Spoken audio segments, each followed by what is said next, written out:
En Capital Radio, After Work, con Eduardo Castillo.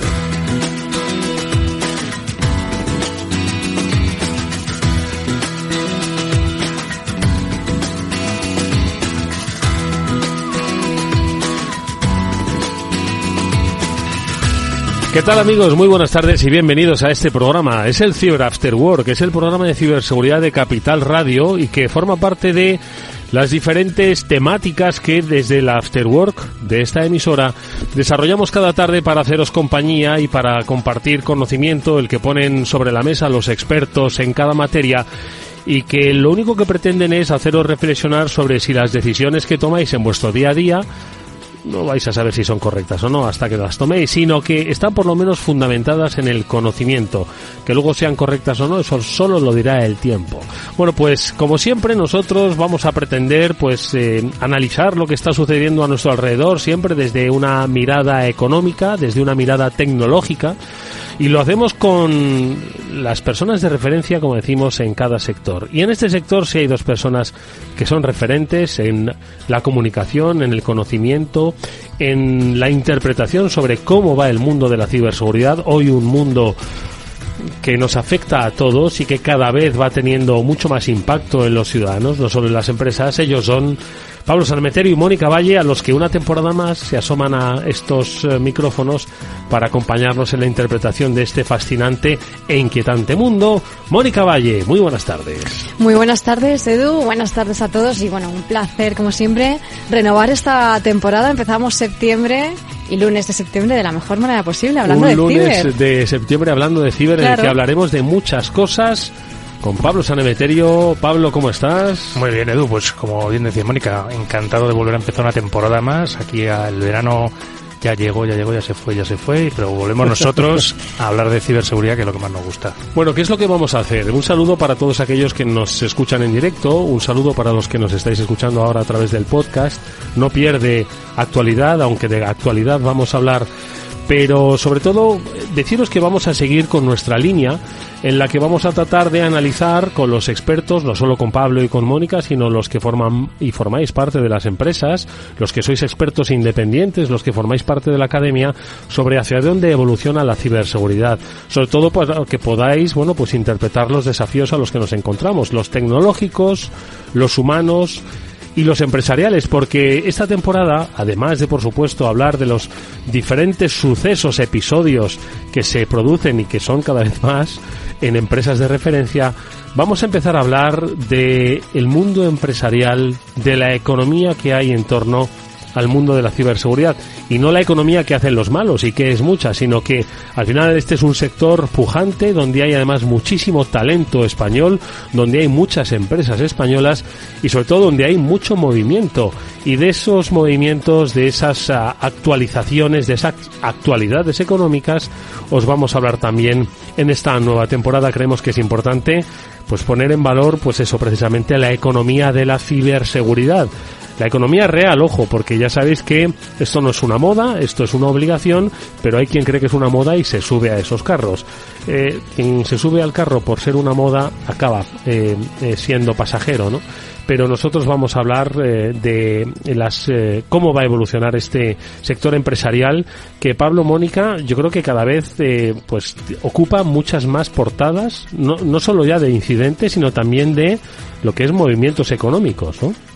Totalmente. Al final, si te das cuenta, Eduardo, de un tiempo a esta parte, de hecho, hemos tenido programas también con nuestro compañero Javier López Bernardo, que venía a hablar, y le enseñábamos un poco el landscape de cómo estaba el mundo de ciberseguridad y todas las empresas que había, y ya hablábamos de que iba a haber un movimiento un poco de concentración, y yo creo que esto lo hemos empezado a ver en algunos movimientos, como hemos visto el de Palo Alto, por ejemplo, comprando QRadar, que era un software de SIEM de IBM, ¿vale? Por una cifra en torno a los 28.000 millones de dólares, con lo cual ya se empiezan a hacer adquisiciones fuertes. Y hace poco se rumoreaba que Google está detrás de comprar una startup de seguridad en la nube que se llama Wiz, y está hablando también de otra cantidad no desdeñable de 23.000 millones. Uh-huh.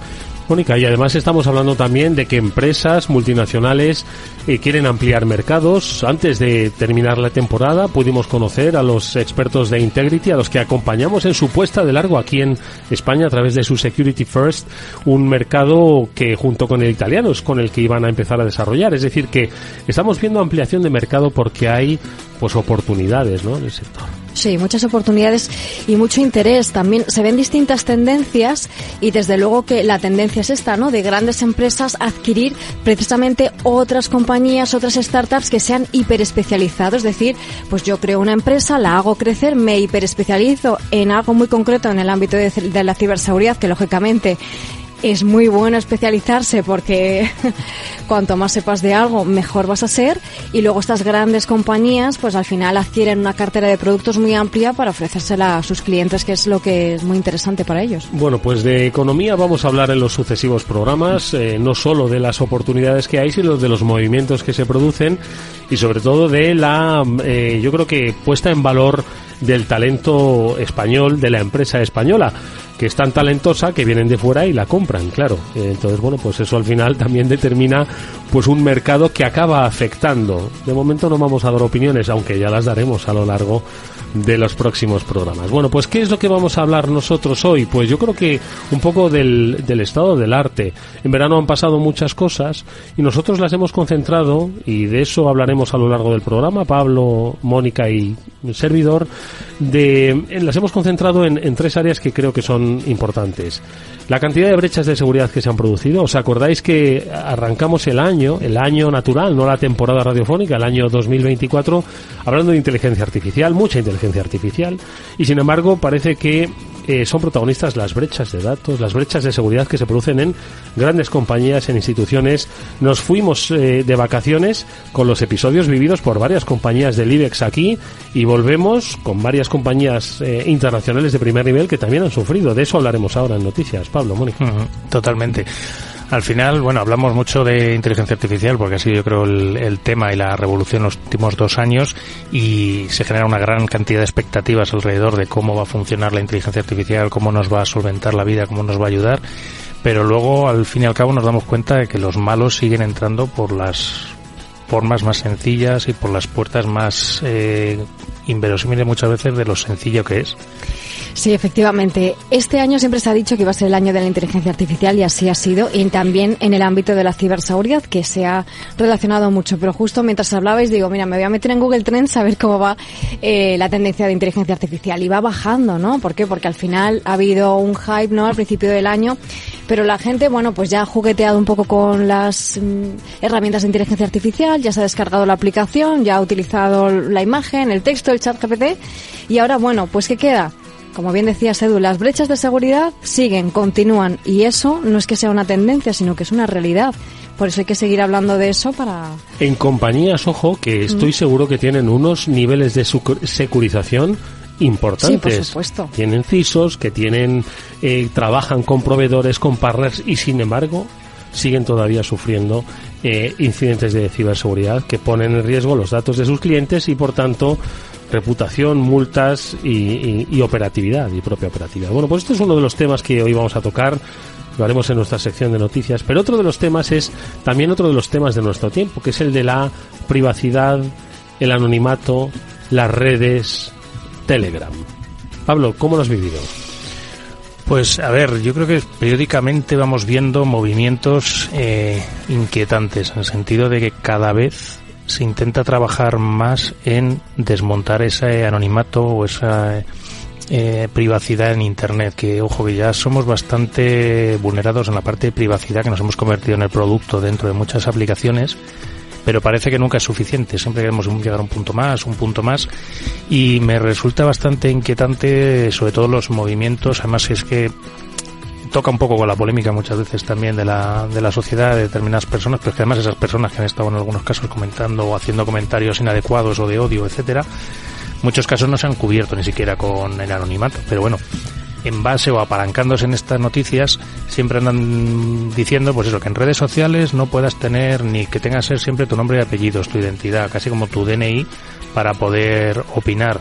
y no sé si incluso para navegar. Y tenemos en cuenta que Internet nació como un espacio libre, un espacio en el que podías poner y divulgar la información que sí quisieras sin ningún tipo de restricción. Y en muchos casos, además, lo vemos muchas veces desde la confortabilidad de Europa, con sus leyes y sus garantías de derechos sociales, pero es que no ves en otros países el peligro que puede ser expresarte con tu nombre y apellidos. Y no hablo de represión política únicamente, también puedes hablar de problemas con el narcotráfico, drogas, bandas, etcétera, etcétera. Que aparezca un vídeo en el que aparezca determinado grupo violento y se te pueda apuntar a ti es peligroso. Es un tema muy polémico, desde luego, el caso Telegram y la detención de su CEO. Desde luego que ha dado mucho que hablar este verano, para que luego digan que los veranos y que agosto son tranquilos.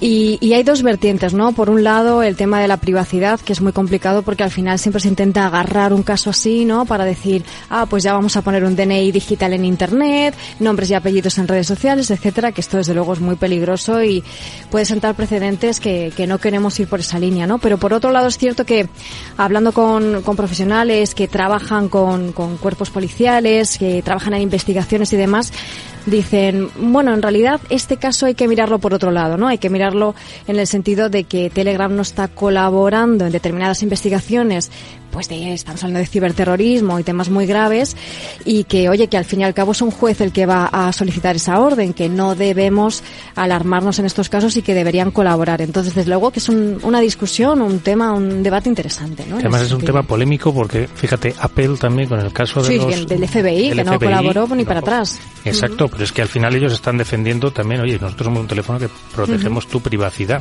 y aunque venga el FBI, etcétera, etcétera, pues no estamos colaborando de forma activa. Y yo creo que la privacidad va a ser un factor o un valor que yo creo que algunas personas van a empezar a valorar, y en este caso Telegram está haciendo de alguna forma, bajo mi punto de vista, precisamente esa defensa, igual que hizo Apple en su momento.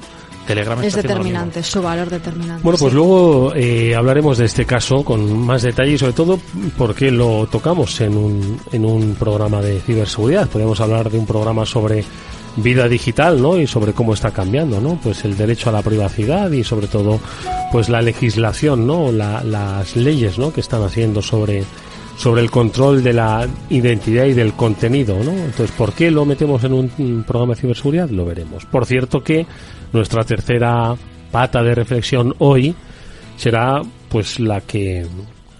¿Ayer cogisteis el coche, alguno? Para volver de vacaciones. Lo tengo en el taller. Ay, Pablo. Vale. No cuenta. Ayer terminó la operación retorno, ¿eh? Madre mía. Ya se acabó el verano, ¿eh? Bueno, pues la DGT nos ayudaba un poco a orientarnos y tal. Y bueno, y seguro que alguno, pues con ganas de llegar, pues igual apretó un poco más el acelerador y no sabe si el radar le saltó o no. Pero igual le llega un SMS de la DGT, se lo cree y trinca. O uno que está pues muy concienciado con el tema de Telegram, pues le llega una campaña para aportar dinero para la liberación del fundador, o igual su madre se le ha mojado el móvil, se le ha caído el móvil en la playa y una hija pues pide ayuda a su madre, ¿no? Y entonces, en fin, de cómo cada vez con más frecuencia, cada vez sin menos límites, están las estafas cotidianas, ¿no? Y que son... No sé si visteis una que se produjo pues a finales del mes de agosto, una señora que con cierta ingeniería social le habían quitado 30.000 euros de la cuenta. No, al final lo sorprendente es como año a año siguen apareciendo estafas nuevas y no te dejan no dejan de enganchar víctimas. O sea, sí es cierto que muchas veces la estacionalidad les ayuda mucho, pues hemos hablado antes cuando estábamos con la declaración de la renta, cómo utilizamos la declaración de la renta, ahora como bien indicas, Edu, pues la operación retorno y las multas de la DGT. Y también, pues oye, al final el hijo en apuros es una estafa que lleva un tiempo funcionando, y además la que es precisamente más susceptible también de inteligencia artificial, que hablábamos antes. Sí, yo creo que al final todos estos casos que estabais detallando y que detallaremos, es interesante conocerlos para entrever un poco el modus operandi, no quedarnos únicamente con ese caso concreto o con la curiosidad, sino decir, oye, mira, cualquier SMS, cualquier llamada telefónica que me hagan y que suene un poco rara, vamos a desconfiar porque puede pasar cualquier cosa. Porque mañana no será este caso, no será la DGT, sino que será cualquier otra. Bueno, en nuestro espacio Seguro Panda ya al final del programa comentaremos algunos de estos casos, ¿vale? Que no por el hecho de que se hayan acabado las vacaciones, que estamos un poco más vulnerables, se van a terminar estas amenazas. A cualquiera le van a llegar, a cualquiera nos llega y ojo, que si ahora mismo a mí me llega uno de la DGT, digo, oye va, a ver si realmente me cazó la foto. No, yo no, porque no suelo correr mucho, pero basta que te pasase, yo qué sé, en estos cambios imprevisibles, ¿no? De 100 a 120 y tal. Entendemos. Hay muchas veces gracias por entender. Sí, bueno, sí. luego en espacio seguro. Oye, venga, brechas de seguridad. Mirad las compañías que han sido víctimas, las instituciones que han sido víctimas, en los últimos días, en las últimas semanas. Lo digo para que entendáis que es que cualquier securización es poca y sobre todo cualquier labor de concienciación con vuestro personal, con vuestros empleados, es poco. Venga, vamos a conocer esos nombres.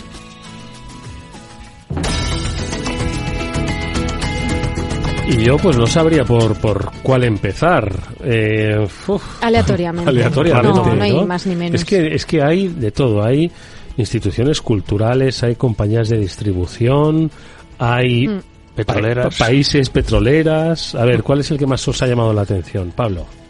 Bueno, a mí me ha llamado la atención, que además la recoge BitLife Media, el medio que bien dirige Mónica, y no es porque sea una petrolera, que en este caso es Halliburton, la que ha sufrido el ciberataque y que afecta a sus operaciones y que recuerda en algunos casos pues a los temas también que vivimos hace unos años de Colonial Pipelines, que tuvieron también sus problemas, que cerraban los oleoductos, etcétera. No es el mismo sector, pero al final ambos están un poco relacionados con el interrumpir el suministro diario de gasolina y la ansiedad que eso genera en la sociedad, sino que lo que me llamaba la atención de lo que comentaba la noticia en BitLife es que estaban preparándose o estaban construyendo el plan de respuesta en ese mismo momento del incidente, y es algo que para mí me tiró de las manos, me tiró del pelo y me voy a quedar todavía más calvo de lo que estoy, porque es que es impresionante. O sea, que una empresa de este calibre, de este tamaño, esté preparándose el plan de respuesta en medio de un incidente es lo que todos siempre decimos que no se puede hacer.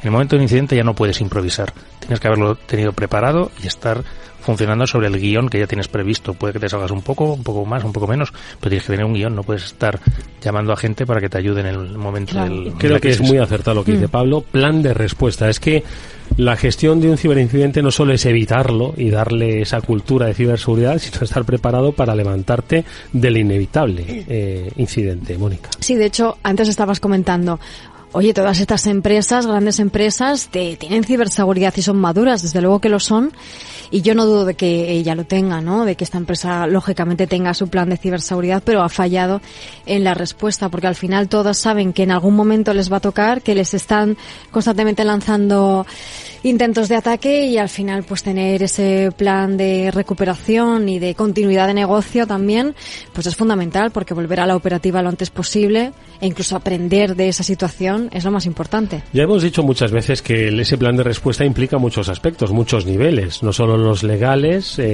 no solo los tecnológicos y técnicos, sino también los reputacionales, los de la comunicación hacia adentro y hacia afuera. ¿Cuál creéis que es? Bueno, es que son todos, ¿no? Hay que manejarlos por igual. Al final eso es un comité de crisis en el que están todos sentados. Está también recursos humanos, está también la parte financiera, está la parte de ventas y de compras también. O sea, no es algo en el que vaya a ser solo de ciberseguridad que tengan que gestionar el incidente ellos solos. Eso se tiene que hacer entre toda la compañía y es un trabajo de equipo de todos los departamentos.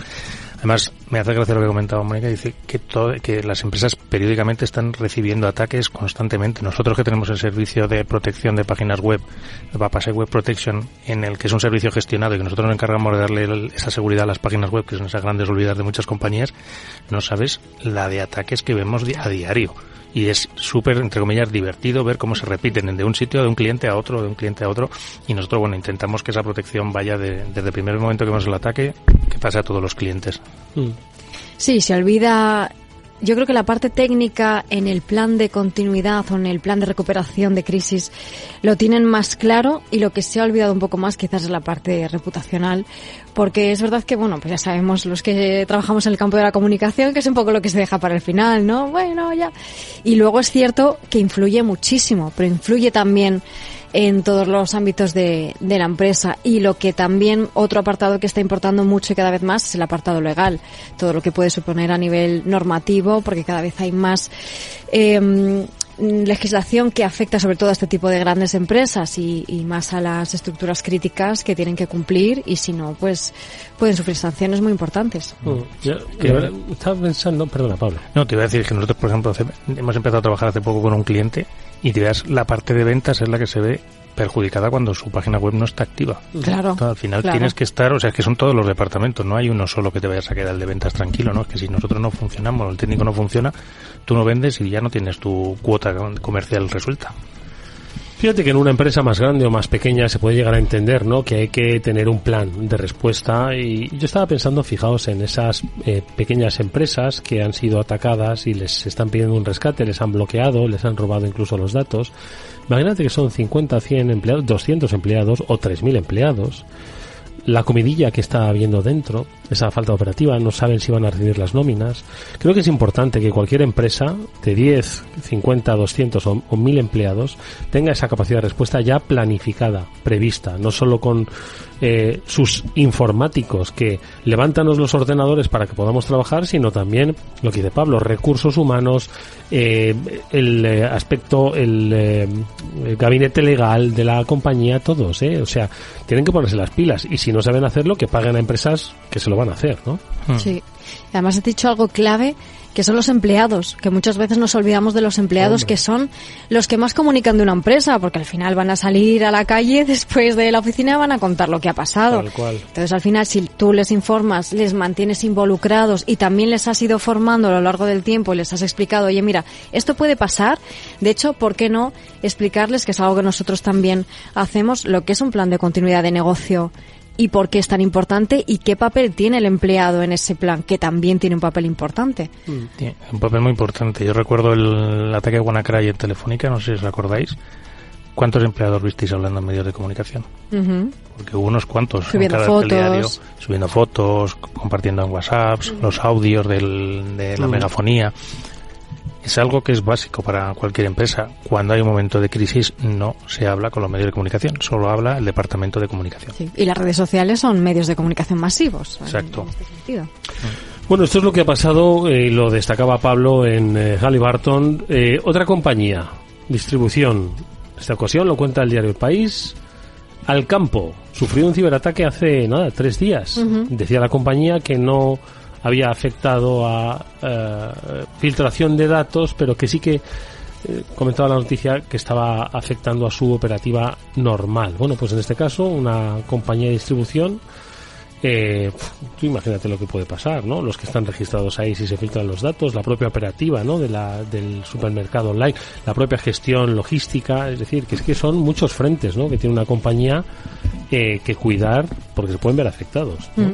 En este caso, además, es uno de esos ciberataques que ha afectado directamente a su operativa, porque, bueno, Alcampo ha dicho, y por supuesto si ellos lo han comunicado así, de que no ha sido en este caso una brecha de datos, ni tiene constancia de que se haya producido una filtración de datos personales, ni de clientes, ni de trabajadores, y que bueno, que ha afectado a su operativa, y como decías, a lo mejor que no han podido tener productos en las estanterías, y como decías, Pablo, es que eso al final es lo que te toca directamente a tu negocio, ¿no?, que tienes que cuidar. Te toca el día a día, te tocan las ventas, que al final es de lo que viven todas las empresas. Y en este caso, pues se hablaba, como bien decía Mónica, pues sistemas internos, quizás más de hacer pedidos, más de promoción, de oferta, etcétera. Bueno, si no se han producido brecha de datos, tanto mejor, porque seguro que hay bastantes millones de españoles que estarán ahí dados de alta en sus tarjetas de fidelización y en sus sistemas.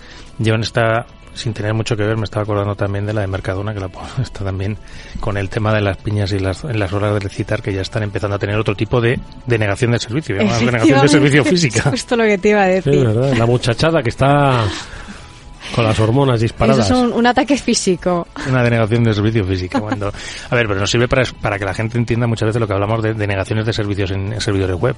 ¿Qué ocurre si entra en toda la chavalería al Mercadona para quedar? Pues que no funciona, tú no puedes ir a hacer la compra normalmente. Pues alguien que no esté muy pendiente de las redes sociales y de WhatsApp, de repente va, ¿a qué hora era? A las 7 de la tarde. 7 a 8. De 7 a 8. Y se encuentra con ese pastel.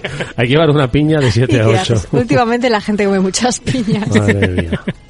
Oye, pues hablamos del sector de la distribución, hablamos de las brechas de datos, pero también hablamos de ciberataques sobre sectores críticos, sobre infraestructuras críticas. Lo contáis también en BitLife Media. Alemania sufrió un ciberataque en el control aéreo, mientras que una ciudad estadounidense, Seattle, estaba también recuperándose de un ataque a su aeropuerto. Habéis visto que los frentes, ¿no?, sobre los de ciberincidentes. Bueno, en este caso, además, pues esto es colapsar, ¿no?, la comunicación aérea de un país y, ojo, con también la propia gestión, ¿no?, del tráfico aéreo. No obstante, parece que se controló, no afectó mucho, pero bueno, que ahí se ven las debilidades, ¿no?, a las que estamos también sujetos. Efectivamente. Es cierto que en los últimos años, también marcado por el contexto geopolítico actual, que está marcado por ese conflicto en Ucrania, y las tensiones con Rusia, pues están añadiendo esa capa de complejidad de ataques y pues muchos de ellos se están vinculando a este tipo de infraestructuras críticas, de servicios esenciales, porque lógicamente aquí ha sido un ciberataque que afecta a sus operaciones, como estábamos diciendo antes, pero no es que sepamos un ataque de ransomware y están intentando solicitar dinero, no es una brecha de datos por la que luego vayan a querer chantajear para que no se publiquen, sino simplemente hacer daño a la operativa. Entonces ya son otro tipo de ataques que están en aumento y que lógicamente se tienen que preparar. Y que tiene mucho que ver, ¿no?, con las tensiones geopolíticas, ¿no?, que vive el mundo hoy, donde, bueno, pues de nuevo los bloques se van polarizando y que pues forma parte de los ataques probablemente patrocinados, ¿no? Totalmente. Al final, fijaros que estamos hablando de operación retorno, estamos hablando de transporte, que es otro sector crítico que no admite ningún tipo de política de respaldo, o sea, tiene que estar funcionando sí o sí. Y en este caso estamos hablando de dos aeropuertos y dos ciudades bastante importantes. En este caso, una Alemania, que está muy cerca de Rusia, evidentemente con este contexto geopolítico, y Seattle, que es otra de las grandes ciudades de Estados Unidos. No es exactamente lo mismo, pero igual a la gente les afectó un poco más, y esto igual les recuerda al caso que vivimos a principios de verano, antes de irnos de verano, que fue el caso de CrowdStrike, que no era un ataque, en ningún caso fue un ataque, pero sí fue un problema técnico que generó una indisponibilidad de los sistemas de los aeropuertos. Y en esa indisponibilidad, retrasos, vuelos cancelados, vuelos que no llegan, gente que no llega a sus destinos, gente que no llega a las vacaciones o que no sale, impacto económico, impacto en insatisfacción en la población, etcétera, etcétera. Entonces, al final, y curiosamente hemos hablado también de Halliburton, y hemos hablado de otro incidente que era el de Colonial Pipelines, que al final la forma de afectar a un aeropuerto, a un nodo de comunicaciones tan importante como son los aeropuertos, se puede hacer por distintas vías. Unas veces por el control del sistema aéreo, otras veces por los combustibles, otras veces por distintas puertas. Entonces hay mucho que tapar y mucho que trabajar para tenerlo bien seguro. Sí, sobre todo en estos casos que trabajan con, no sé decir un número de proveedores y de terceros, que al final en estos dos casos que mencionábamos ha sido eso, ¿no? La cadena de suministro, grandes proveedores que trabajan con este tipo de infraestructuras y al final, pues bueno, por lo menos en Europa, la normativa, el ANIS 2, etcétera, normativas para infraestructuras críticas y servicios esenciales, tiende más a solicitar, a pedir, a supervisar a los proveedores, pero es que es prácticamente imposible. A ver cómo lo solucionan, ¿no? A ver tú como empresa, compañía, servicio crítico, vas a comprobar y vas a verificar la ciberseguridad de todos tus proveedores. Es algo realmente complejo. Bueno, pues este es un escenario, ¿no?, el que nos ha dejado simplemente el verano, que es que nos hemos ido 3 semanas, como quien dice. Todavía queda mucho 2024 y la tónica que estoy seguro nos vamos a encontrar de aquí a final de año, como decía Mónica, la inteligencia artificial, por supuesto que ha cambiado la vida, estoy seguro de que acompañará, pero no, son otro tipo de ataques y, como veis, con unas consecuencias que pueden ser bastante complejas, bastante peligrosas en algún caso. Esto es lo que ocurre, como decimos, en el estado de la ciberseguridad. Lo comentaremos con, yo creo que profusión a lo largo de estos programas, con los expertos, las compañías que nos van a acompañar, pero también reflexionaremos sobre cuál es el escenario, el entorno en el que se está moviendo el mundo digital, ¿no? Esa lucha por la privacidad, por la identidad, por el control del contenido, es algo que, si queréis, comentamos a propósito de la noticia que adelantábamos al principio, la detención del fundador CEO de Telegram y cuáles son las implicaciones en materia de ciberseguridad que esto puede tener. Venga, hasta ahora.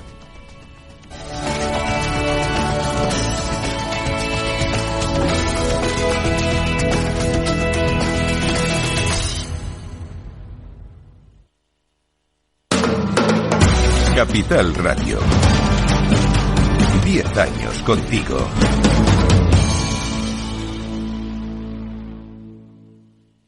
Acción, emoción, pasión. Deporte en estado puro todos los días en El Balance, de la mano de Paco Lloret. Entre las 8 y las 8:30 de la noche, El Balance de los deportes en Capital Radio. Capital Radio. Siente la economía. Después del trabajo, After Work, con Eduardo Castillo, Capital Radio. A ver, ¿por qué tocamos el tema de la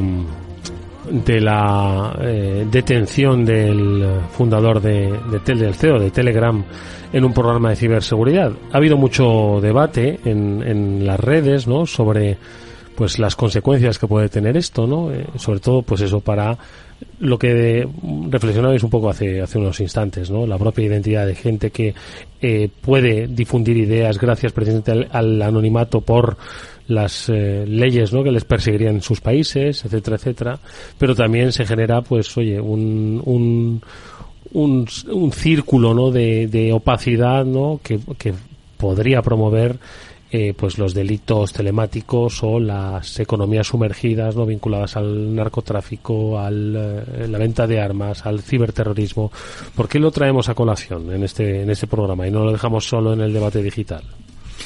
Pues porque yo creo que está llegando un poco más allá, en este caso, de lo puramente de la persecución de delitos. O sea, el caso de Telegram, además, ha tenido distintos momentos, porque incluso se podría decir que es una aplicación rusa y entonces tienes la connivencia rusa y por eso le estás desde Occidente haciendo el movimiento pero la realidad es que ya ellos mismos en Rusia ya tuvieron sus propios problemas con el FSB ruso y cómo les intentaban obligar a que esta plataforma les ayudaran a la hora de espiar a los usuarios, ¿no?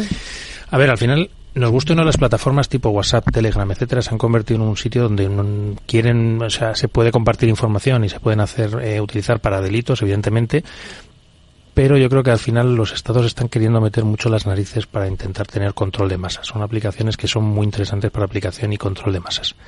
¿Qué ocurre? WhatsApp, por ejemplo, cuando se ha instalado en Arabia Saudí o incluso en Brasil, si no me equivoco, le han obligado a poner sus servidores en esos países. Es decir, aquí la comunicación la haces en estos países y con los números míos van aquí. Eso ya te sugiere que ese control de esos servidores, el gobierno de turno va a querer echar un vistazo de qué es lo que está pasando por allí. En el caso de Telegram, pues se han ido de Rusia, evidentemente, no están en este lado, y ahora que están también un poquito por aquí, por Occidente, pues también le cae, digamos, estos búsqueda de delitos que, ojo, yo no sé si son ciertos o no, pero al menos es un poco extraño. ¿Por qué? Porque al final los malos también, si quieren tener su canal secreto y su canal en el que no te vayas a meter, les resulta muy sencillo montarte 3 ordenadores en distintos sitios y empezar a funcionar con protocolos, y están al margen de todas estas grandes aplicaciones. Se ha empezado a vincular también mucho con el uso de tu identidad real a la hora de navegar en Internet o hablar en redes sociales.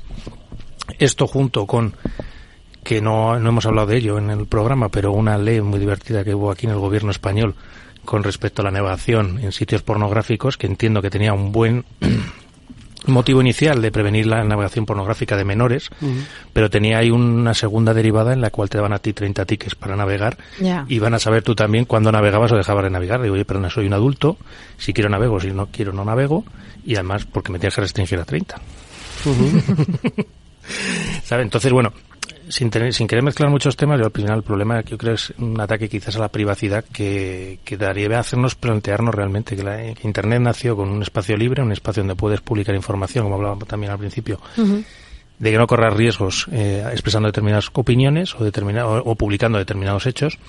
Y en estos movimientos, y además que, ojo, que el derecho a la privacidad y a la intimidad es algo que es un derecho fundamental. Sí, desde luego hay que defenderlo, ¿no? Porque en este tipo de casos, cuando a veces pues se deja ganar un poco de terreno, ¿no? Venga, no pasa nada, es por seguridad, pues al final se da la mano y se coge el brazo, ¿no? Como se suele decir. Y Telegram, pues, ¿qué pasa? Que ha estado en el ojo de los gobiernos pues desde hace mucho tiempo. Si es que sin ir más lejos en España, que fue en marzo cuando el juez...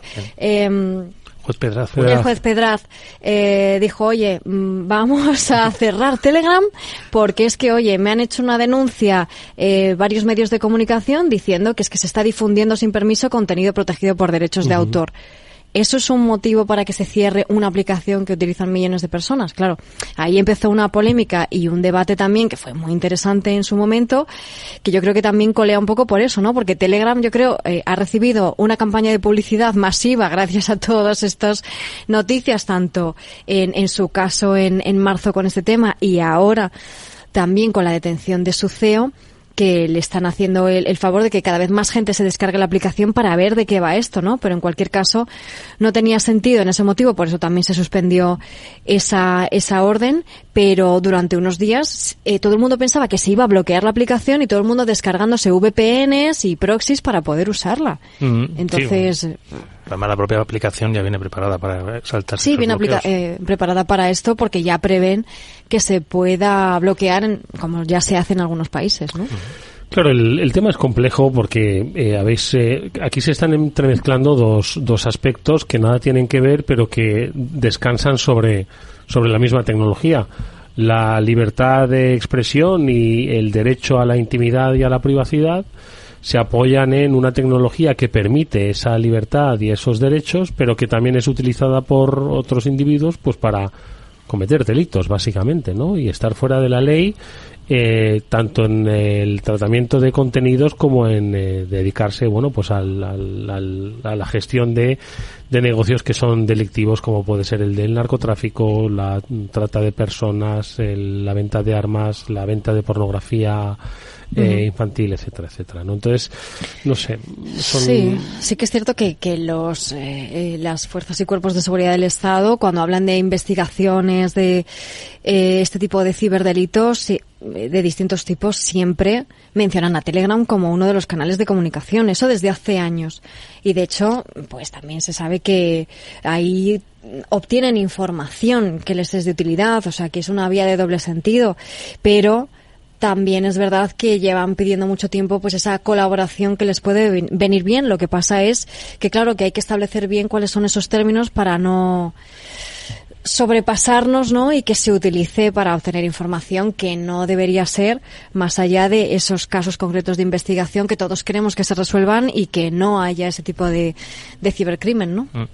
No, y que a mí me da por pensar también, como hablábamos antes del caso de Apple, a ver si al CEO de Apple también la próxima vez que vaya por Francia le van a detener con estas acusaciones.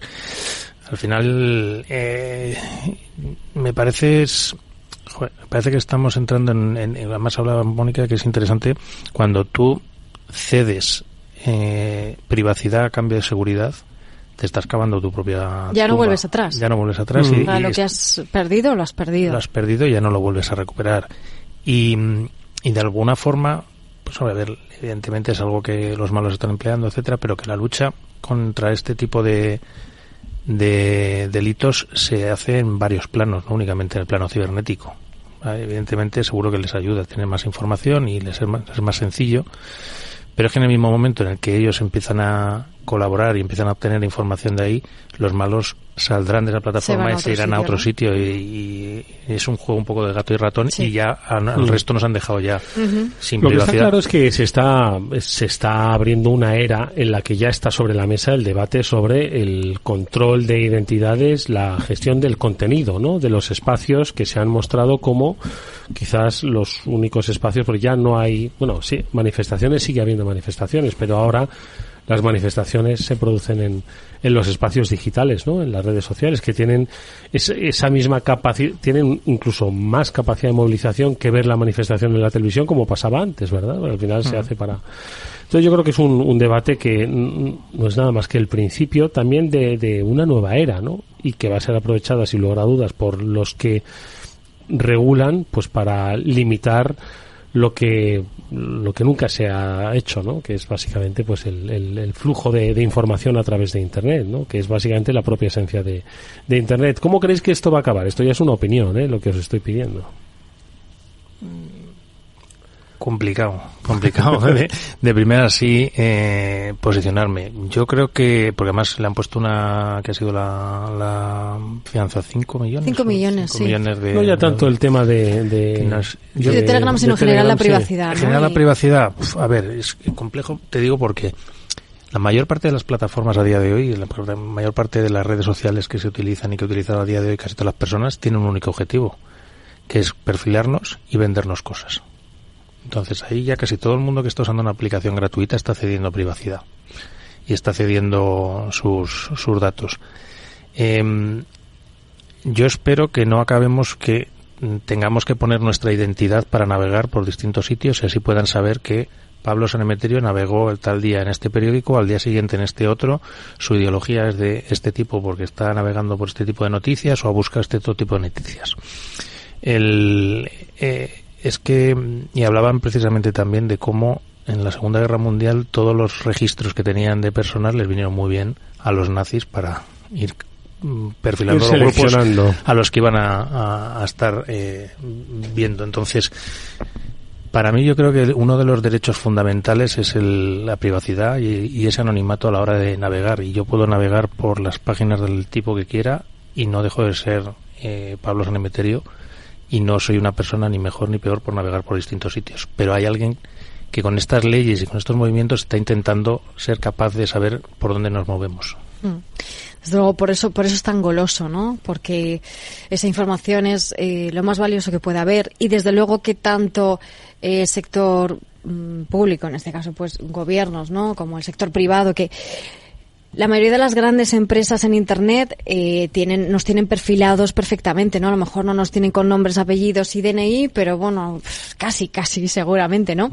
Y solamente falta a lo mejor, pues dentro de unos años, a mí no me gustaría, ¿no? Pero todos nos hemos acostumbrado a identificarnos con nuestro DNI por todas partes, a cualquier sitio que vamos, yo a cualquier sitio que me piden el DNI, a mí me revienta, vamos, es que no lo puedo soportar. Pero a lo mejor nos acostumbraremos y será lo normal, ¿no? Y diremos, ¿había algún momento en el que navegar por Internet era anónimo? Vaya tiempos, es que eran unos trogloditas, ¿no? Pues quién sabe. Lo que está claro es que siempre va a haber personas dispuestas a aprovechar todas las polémicas, todos los escenarios para sacar rédito económico, que es el principal objetivo de la ciberdelincuencia. Podrán decir que es una cuestión ideológica, podrán decir que es una lucha entre países, pero lo que subyace siempre de estos ciberincidentes es la obtención de un lucro económico, que es lo que hacen a mayor escala con empresas a las que les secuestran los datos o a menor escala con personas a las que tratan de engañar por medio de esa ingeniería social. Es nuestra última parte del programa, que lo hacemos dentro de ese espacio Seguro Panda, con los que cada semana pues repasamos pues eso, un poco de cultura y ciberseguridad. Lo haremos, por cierto, en un par de semanas con Hervé Lambert, estará por aquí, nos contará qué tal el verano.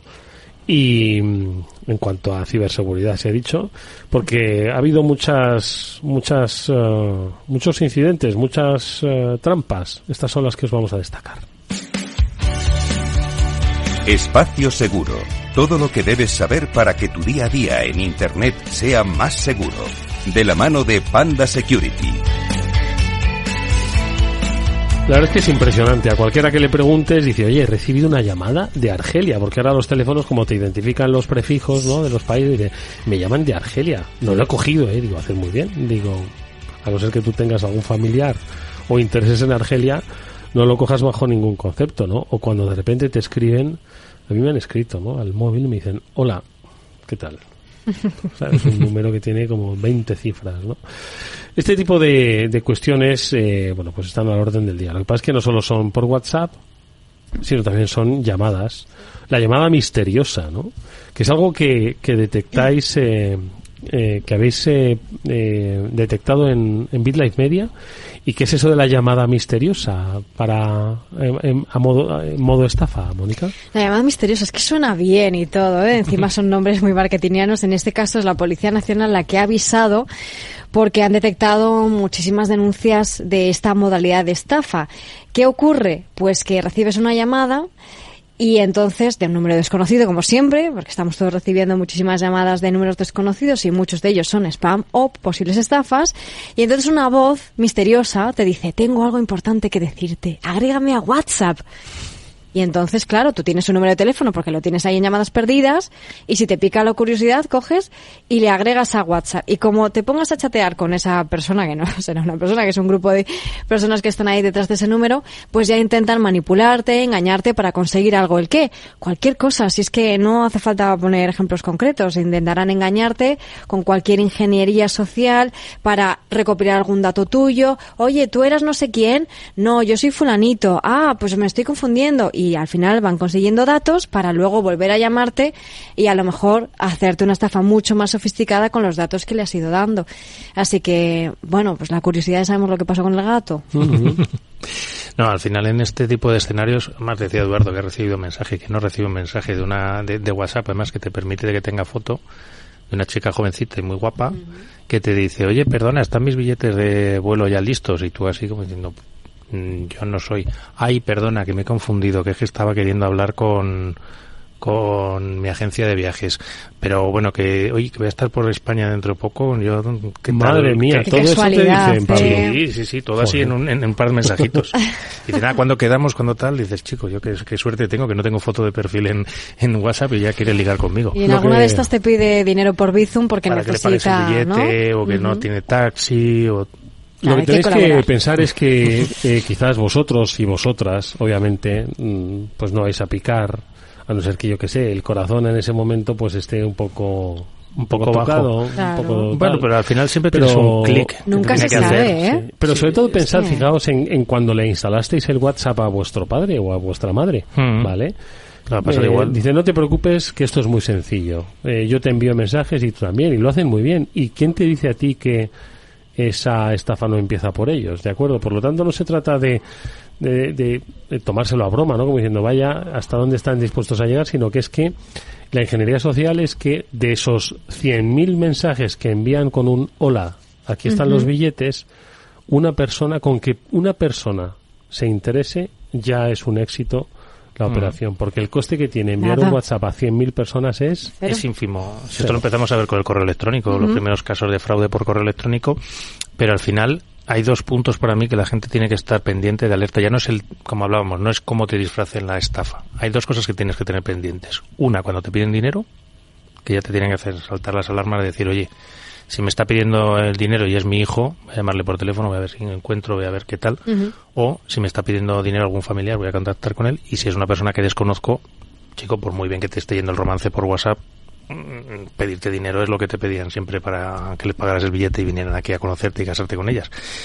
Y otra es la otra tipología de estafa, es la que te mete presión. Intenta que tomes una acción rápida sin que te pares a pensar, porque además en el momento que te paras a pensar dices, bueno, escucha, a ver, que si tengo que cambiar de compañía de luz, que si tengo... ¿Cómo que la DGT? Si yo no tengo coche.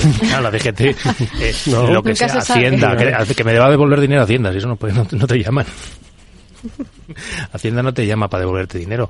Esas presiones para meter la tarjeta de crédito o haz lo que sea, no son... Tienen que ser como alertas que te hagan recapacitar y decir, espera, a ver, si es mi banco que me está llamando porque están teniendo un problema y me están robando en la cuenta, espérate que voy a parar un momento, llamo yo directamente a mi banco o me pongo en contacto con mi banco o miro mi cuenta bancaria por la aplicación de turno.